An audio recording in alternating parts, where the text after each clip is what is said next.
E aí, beleza? Hoje eu tô aqui pra passar um pouquinho da minha experiência como pai. Na minha vida toda, antes de ser pai, eu tinha muito medo. Nunca entendi muito bem porquê.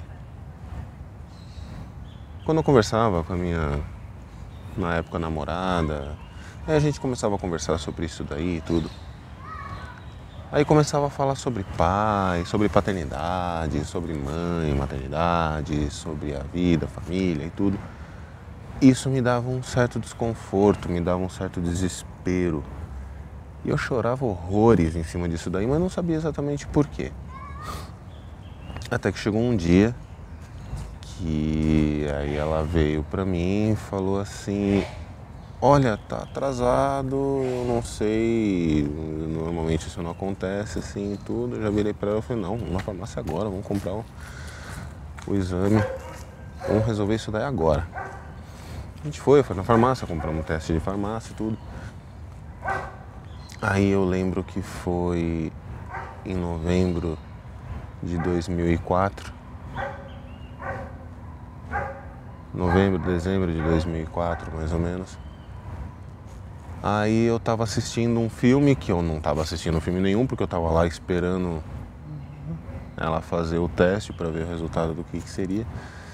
Aí ela chegou com um teste assim, tremendo, assim, a mão pegou e entregou na minha mão.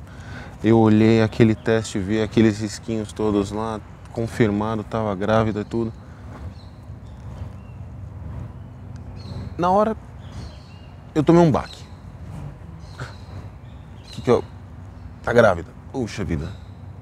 Aí conta pra pai, mãe, sogro, sogra, todo mundo, que felicidade, que legal, que legal. E aí a gente foi fazer os exames, tradicional, né? Fazer o pré-natal, tudo direitinho. Foi feito o primeiro exame, onde eu ouvi o primeiro órgão que se forma, né? O primeiro órgão que se forma na hora que o óvulo é fecundado, tudo, que começa a gravidez, tudo. O primeiro órgão que se forma, o coração. E eu ouvi o coração.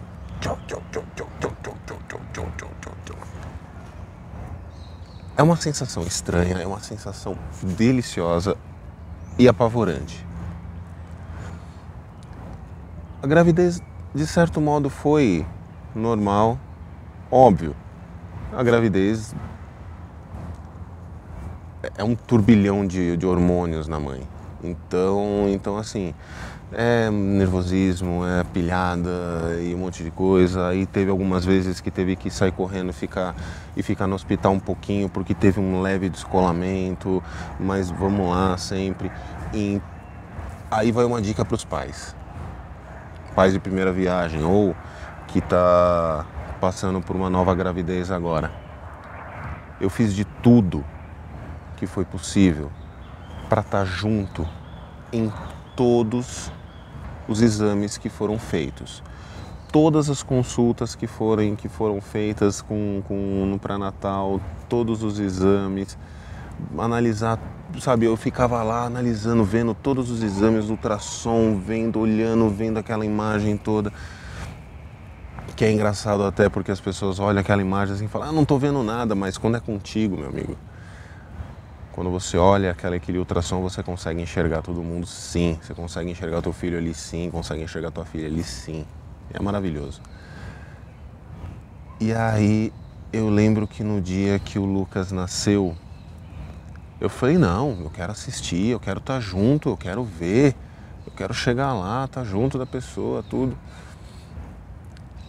A enfermeira virou pra mim assim, muito engraçada. Ela chegou e falou: olha, pai, encosta aqui na parede porque tem gente que às vezes não aguenta, acaba desmaiando. Eu falei: que é isso? Eu não quero saber, eu não vou desmaiar não, quero ficar aqui de olho. E aí eu fiquei sentado do lado da mãe, do Lucas, né? Aí o obstetra tudo chegou e falou assim: e aí, pai, vamos ver nascer? Aí eu levantei lá, olhei assim tudo na hora. Eu lembro da primeira frase que eu disse quando o médico pegou e tirou o Lucas da barriga da mãe. Eu falei: nossa, quanto o cabelo. Cara, você tá pilhado, você tá louco, você não tá entendendo nada direito. Você tá ali querendo ver uma coisa sem entender exatamente do que é, sem saber exatamente do que se trata. E aí tirou o Lucas. Limpou, trouxe lá pra perto da gente, aí ele tava chorando e tal. Aí depois levou, limpou mais um pouco, trouxe de novo aquele bolinho embolado naquele pano azul, já de touquinha por causa do frio e tudo. Aí colocou lá do lado, tirou as fotos, deixou um pouquinho com a mãe, aí depois veio ele pro meu colo, ele chorando. Aí começou a jornada de verdade. Eu falo às vezes para os meus amigos que eu tive depressão pós-parto, porque assim, a partir do momento que nasceu, foram 3 dias no hospital, normal, protocolo.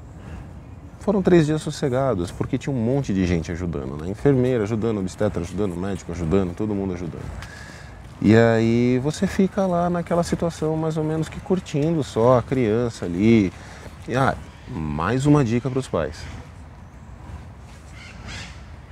Todo o segundo em que vinha uma enfermeira falar qualquer coisa para a mãe, eu grudava em cima dela para pegar o máximo de informação possível de como dar banho, como trocar, como escovar, como limpar a orelha, como secar, como trocar, como pôr roupa, como tirar a roupa, como fazer o que for. Ela saía do quarto para levar a criança para fazer qualquer procedimento, a mesma coisa, eu grudava ali no vidro e ficava lá só observando, olhando, tentando absorver o máximo possível de informação que eu conseguia. E passou-se os 3 dias, a gente foi para casa. Botamos o pé para fora do hospital, agora é com a gente. Eu entrei em off. Eu não comia direito, eu não dormia direito, eu ficava ali em cima ali da criança olhando, a gente ficava ali olhando, a criança tá respirando, não tá respirando. Tá vivo, sim, tá vivo, mas não tá se mexendo. Acorda, e chorava, o que eu fiz? Isso durou pelo menos uma semana.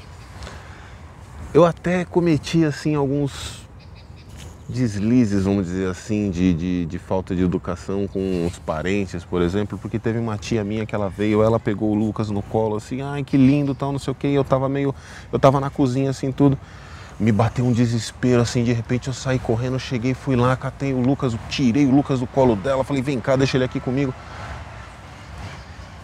Eu não fazia a menor ideia do que eu estava fazendo. Eu só sei que me deu um instinto ali de proteção, que eu precisava proteger ele de tudo e de todos, e isso daí passou, sei lá, durou um tempo. Até que chegou alguns amigos assim, falavam, Alan, para de fazer isso. Você tá grudado em cima da criança, para de fazer isso daí, não faz isso, que isso é ruim. E aí eu comecei a analisar. E comecei a entender que realmente era um comportamento meio obsessivo. E aí a gente vai melhorando. Com o tempo vai passando, o tempo vai melhorando. E sempre eu fui atrás de muita informação para saber o que fazer, ler livros, ler blog, ler fórum. E mais uma dica, vamos pegar hoje o vídeo falando das minhas experiências com dicas. Tem um livro do Isamitiba, chama Quem Ama Educa. É fantástico esse livro. Você vai levar 1 milhão de tapa na cara de acordo com o seu comportamento, mas também vai entender uma série de coisas, e se você seguir aquilo dentro das suas condições, se você seguir, não são necessariamente um conjunto de regras, mas são situações que você vai entendendo que certos comportamentos ajudam ou atrapalham, mas você vai seguindo. E outra coisa que eu sempre fazia era ter na minha mente um checklist. A criança acordava, claro, o parto foi cesárea, então eu tomei como meta, né? Ela carregou por 9 meses. Ela sofreu com as costas, com todas as coisas do peso da barriga, com o corpo que cresceu e tudo. Não é justo Na hora em que a criança acorda para amamentar, de madrugada, tudo, você chegar lá sonolento, bater no ombro da mãe e falar, vai lá. Eu, na minha opinião, não achava isso justo, eu continuo não achando isso justo. Então eu chegava para ela assim, na hora que a criança chorava, eu levantava e falava, não, fica aí que eu trago aqui a criança para amamentar. Aí eu pegava a criança, trazia para amamentar. Aí tinha um checklist. A criança acabou de amamentar, voltou pro berço para dormir, chorou de novo. Aí pega, aí começa a fazer aquele checklist, né? Tá com muito calor, tira um pouquinho de roupa. Não, não parou de chorar, bota a roupa de volta. A fralda, dá uma olhada, tá limpa, bota a fralda de volta. Tá com fome? Não, acabou de comer. E assim vai. É um checklist que você vai criando ali, que vai virando natural e você vai começando a perceber certas coisas, vai começando a perceber certos comportamentos da criança que ela vai tendo, porque tem aquela história, né, que até os 3 primeiros meses de vida a criança só come, dorme e faz cocô. E é verdade. Mas tem muita coisa que você vai começando a perceber.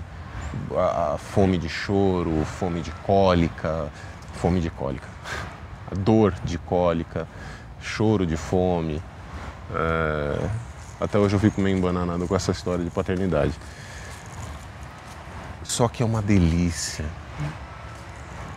Cada sorrisinho que você começa a perceber, cada olhar que a criança começa a perceber o mundo e de repente ela foca em você, assim, ela olha para você, aí segura o dedo e aperta. São coisas deliciosas que a gente vai sentindo, que a gente vai passando. E aí vai o primeiro passo, e aí vai a primeira palavra, e aí vai o primeiro tombo, e aí vai o primeiro machucado, e aí vai um monte de coisas. E aí vai o segundo machucado, o terceiro machucado. É muito legal, é muito gostoso, é muito delicioso toda essa parte que você tem. Não é fácil, óbvio que não é fácil, tem muitas dificuldades, tem muitas coisas. A criança não vem com manual de instruções, então você vai ter que pegar tudo ali no dia a dia, você vai ter que tudo entender no dia a dia, você vai ter que tudo fazer no dia a dia. Igual um grande amigo meu fala, Marcelo, fala Marcelão. Ele fala no projeto dele, no Vida de Pai, um passo de cada vez, um dia de cada vez. E ele está completamente coberto de razão. Um passo de cada vez, um dia de cada vez, com calma, com parcimônia, com muito amor, com muito carinho. Você enxerga, você vê, você vai percebendo certas coisas, você começa a achar graças em coisas que antes você achava ridícula. De repente a criança dá um soluço de um jeito estranho, faz uma cara assim, faz uma careta para soltar um pum. E você percebe o amor que tem aquilo lá, aquilo te abraça, aquele sentimento todo te abraça, você abraça a criança, você tem a vontade de ficar naquele momento, naquele instante para sempre. Só que a vida continua e a vida segue. E essa é um pouquinho da minha experiência de quando eu fui pai a primeira vez. Com o tempo eu vou trazendo outras experiências em outras situações em que eu tive como pai. Nesse caso no pai do Lucas, depois também no caso do pai do Henrique, que foi completamente diferente. E é muito gostoso tudo isso daí. Só que agora eu quero saber de vocês. Quais foram as suas experiências? Vocês tiveram muitas dificuldades? Vocês não tiveram tantas dificuldades? Querem passar, querem trazer essa informação para mais pessoas? Traz pra gente. Traz essas experiências pra gente, divida essas experiências com a gente. Com certeza, muita informação do que vocês vão trazer, outras pessoas vão se beneficiar com isso. E muitas informações que outros vão trazer, vocês vão se beneficiar com isso. Muito obrigado a todos. Eu sou Alan, pai de cada dia. Até a próxima.